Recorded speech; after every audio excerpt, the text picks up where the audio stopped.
So in this video, we're going to work out the formulas for the antiderivatives of the secant and cosecant functions. And the principle is going to be the same as it was in the previous video when we worked out the formulas for the antiderivatives of the tangent and cotangent functions. We're trying to see if we can rewrite our integral in a form that has a u prime over u form, because we know the antiderivative of u prime over u will yield us the natural log of the absolute value of u.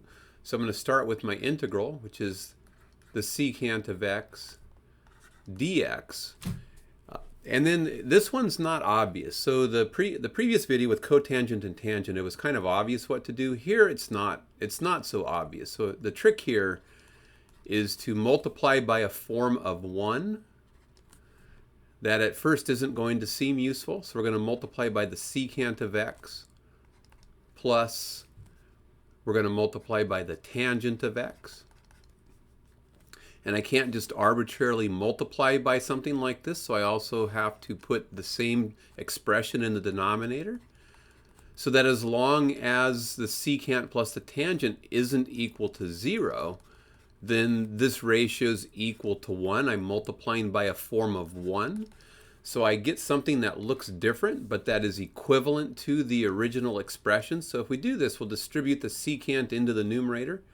We wind up getting the secant squared plus the secant tangent. And in the denominator, we just get, this is really secant over 1, so we get 1 times the expression secant of x plus the tangent of x. And then what we want to do is let u equal the stuff in the denominator. So if we let u equal the secant of x plus the tangent of x, we can say, well, what does the derivative of u look like? Well, u prime is going to equal the derivative of the secant is the secant times the tangent plus the derivative of the tangent is the secant squared. And this is from work we've done previously this semester. And so if we look at u prime, what we'll see is that that's exactly what we have in the numerator. Remember, the order of addition doesn't matter, so I can easily rewrite this as secant squared of x plus the secant of x times the tangent of x. So I have a u prime over u form if I multiply by secant plus tangent over secant plus tangent. And then we know that if we have a u prime over u form, that we just get the natural log of the absolute value of the denominator, the u function. So we get secant of x plus tangent of x from the denominator getting fed into the natural log function.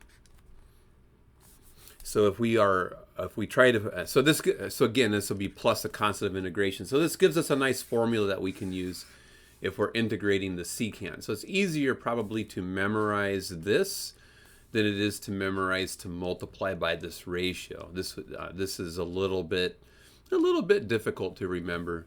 So we might have to memorize the formula for the antiderivative of the secant. The way that you work out the formula for the cosecant is the same. You're trying to manipulate it into the u prime over u form so that you can integrate it to get the natural log function. So you start off with the cosecant of x dx. And in the previous video, we did secant plus tangent because the derivatives of secant and tangent are related to each other. So in this video, if we start with the cosecant, we're going to want to use the cosecant and the cotangent, whose derivatives are related to each other. So what we're going to do is, on the next line down, we would say, hey, I'm going to multiply the cosecant of x times a ratio that's equal to 1 as long as the numerator and denominator numbers aren't 0. So I'm going to multiply by the cosecant of x plus the cotangent of x. And I, again, have to put the same expression in the denominator, so I get something that's equivalent to 1 as long as the denominator is not equal to 0. So cosecant of x plus cotangent of x, and this will still be dx.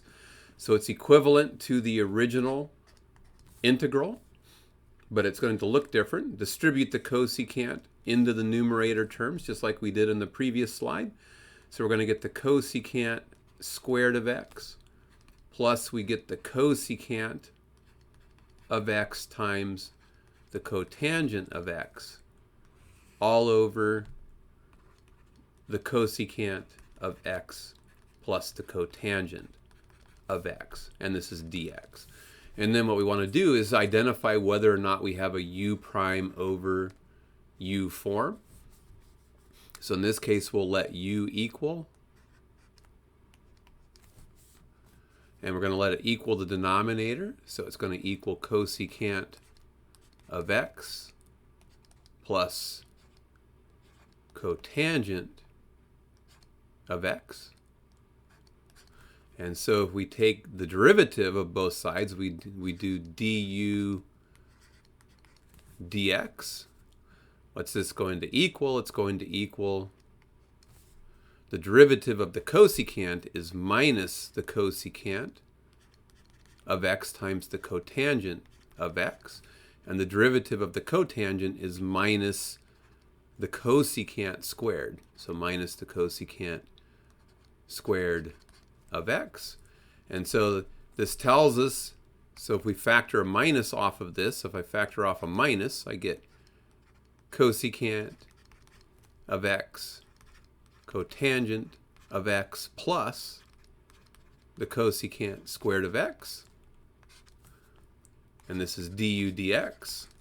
And so what we're going to do is multiply both sides by a negative and multiply both sides by dx. So multiplying both sides by negative dx, we get that we have the cosecant of x times the cotangent of x plus the cosecant squared of x. I multiplied both sides by dx, so this is going to be dx. And I multiplied both sides by -1, so it's going to be the opposite of du.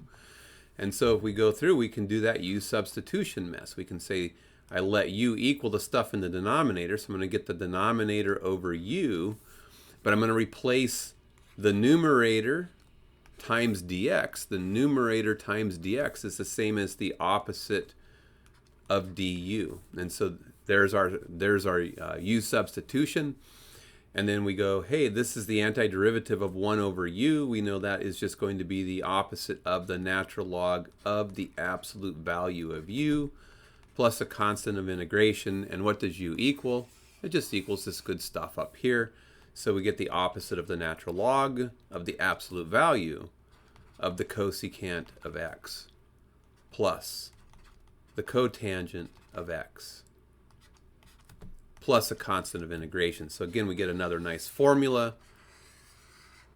for the antiderivative of the cosecant function. And if you compare those, the previous two slides, you'll see that we get the negative out front here, and that's because the derivative of cosecant generates a negative, and we get the cosecant plus the cotangent on the inside, the two functions whose derivatives are related. For the formula for the antiderivative of the secant, we get the secant plus the tangent, the sum of the two functions whose derivatives are related, and the derivative of secant doesn't generate a negative, so we don't wind up with the negative out in front of the natural log. So again, probably easier to memorize these than to work through this manipulation. So in the homework, just feel free to use the formula, and I think on the first page of the homework, I've actually typed up the formulas for you that we've derived in this video.